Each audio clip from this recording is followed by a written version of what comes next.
Writing error और एक है सेंटेंस इंप्रूवमेंट। ये दोनों बुक में भी बिल्कुल सटीक वैसे ही चैप्टर वाइज क्वेश्चंस हैं, क्योंकि ये प्रीवियस ईयर के पूरे क्वेश्चंस इंक्लूड करके मैं चलती हूं। और फिर तो बेटा कहीं से भी आप प्रीवियस ईयर क्वेश्चंस उठाओ, सॉल्व करो और आराम से पढ़ो। लेकिन आप देखोगे इसके सारे क्वेश्चंस हो रहे हैं बेटा बहुत ज्यादा ग्रामर के पीछे। इतना टाइम वेस्ट मत कर दो कि आपकी वोकैबुलरी छूट जाए। तो क्या करोगे? अब आप देखोगे कि बेटा ध्यान से समझो कि अगर हम ये कहें कि कुछ महत्वपूर्ण अगर सम इंपॉर्टेंट चैप्टर्स जिससे अगर क्वेश्चंस रिपीटेड होते हैं, अगर वो एक बार जान ले और फिर हम फटाफट वोकैब की तरफ चले, बहुत ज्यादा समय बर्बाद नहीं कर सकते। तो मेरा यही कहना है कि जिन चैप्टर से क्वेश्चंस रिपीटेड होते हैं आप उनको दोहराते रहो और बाकी चैप्टर्स के खाली प्रीवियस ईयर क्वेश्चंस देखते रहो। कोई जरूरत नहीं है बहुत ज्यादा आपको टाइम और एनर्जी वेस्ट करने का।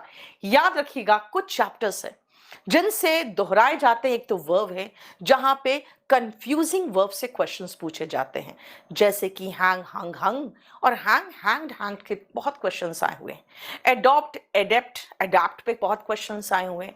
तो ऐसे कोलोकेशंस के क्वेश्चंस आपको दिए गए हैं वॉल्यूम 1 में। इसको बहुत अच्छे से तसल्ली से मैंने क्लास नोट्स में भी इंक्लूड किया है। तो आप देख लीजिए वॉल्यूम 1 या क्लास नोट्स दोनों में से किसी से कर सकते हो। और कोलोकेशन का मतलब होता है कि कौन सा सटीक वर्ब इस्तेमाल होगा किसी भी सिचुएशन में। जैसे अगर आप कहोगे आई गेव द एग्जाम, बेटा गेव द एग्जाम नहीं होता है, यू टेक द एग्जाम। बच्चे एग्जाम देने जाते हैं तो कहोगे मैम मैं देने जाता हूं, देना तो गिव हुआ, इंग्लिश में टेक होता है। तो कोलोकेशंस की भी बहुत अच्छे लेवल के क्वेश्चंस मैंने क्लास में करवा रखे हैं। वॉल्यूम 1 में थोड़ा है और क्लास नोट्स में बहुत ज्यादा है, तो ये आप अपने हिसाब से चुन लीजिए।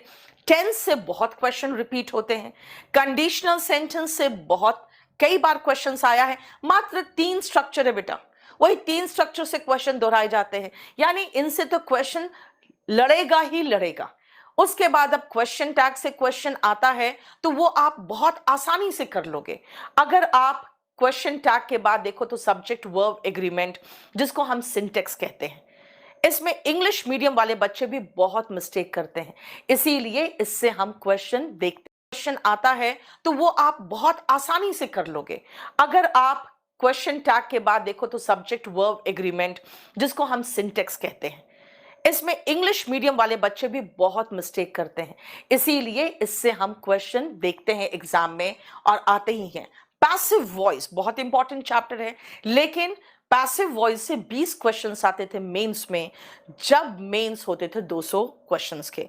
अब कम हो गए, लेकिन चैप्टर का इंपॉर्टेंस तो कम नहीं हुआ है, क्योंकि जो भी है क्वेश्चन अच्छा आता है। अब नरेशन की बात करें, नरेशन से 27 क्वेश्चन आते थे, लेकिन अब कम हो गए हैं, लेकिन नरेशन भी इंपॉर्टेंट चैप्टर है।